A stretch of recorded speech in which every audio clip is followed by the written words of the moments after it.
धन्यवाद अध्यक्ष महोदय। मला पुरवणी मागणीवरती बोलण्याची आपण या ठिकाणी संधी दिली।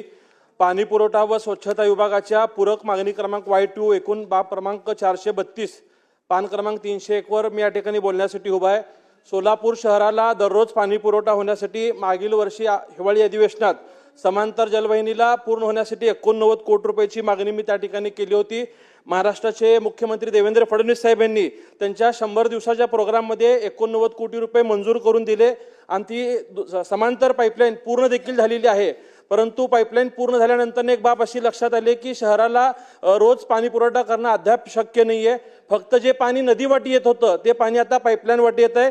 काही भागाला 3 दिवस आड तर काही भागाला 5 दिवस आड पाणी पुरवठा होत आहे। ही बाब मुख्यमंत्र्यांच्या निदर्शनास आणून दिल्यानंतर 7 मार्चला त्यांनी सोलापूरच्या समतोल पाणी पुरवठ्यासाठी एक बैठक विधिमंडळाच्या वेळेस घेतली होती। त्यास त्यांनी 892 कोटी रुपयाला तत्वता मान्यता दिली होती। आज त्या 892 कोटी रुपयाच्या पाणी पुरवठा योजनेतनं सोलापूर शहराला नवीन 23 टाक्या बांधणे गरजेचे आहेत। त्याचबरोबर पाईपलाईन असतील। अध्यक्ष महोदय, या ठिकाणी संधी दिली त्याबद्दल आपले या ठिकाणी मनापासून आभार व्यक्त करतो।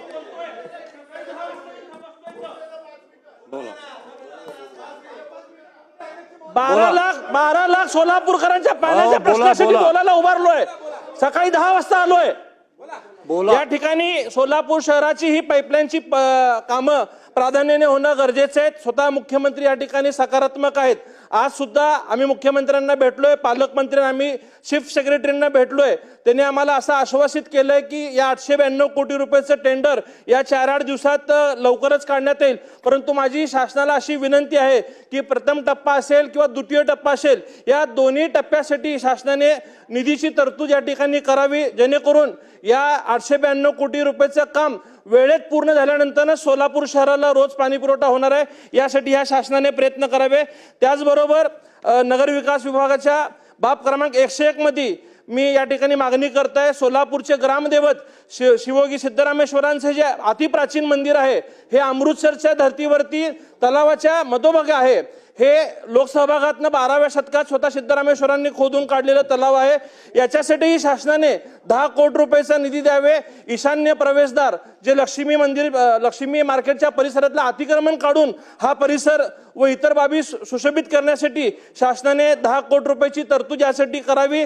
व महाराष्ट्र व देशातला जो धार्मिक भक्त सोलापुरात अक्कलकोट, पंढरपूर, तुळजापूरच्या दर्शनासाठी येतो, त्यांना सिद्धरामेश्वर मंदिराचा प्रसार होऊन अमृतसरच्या धर्तीवरती या मंदिराचा विकास होण्यासाठी मी मागणी या माध्यमातून सरकारला करतो। आणि आपण या ठिकाणी मला बोलण्याची संधी दिली। धन्यवाद।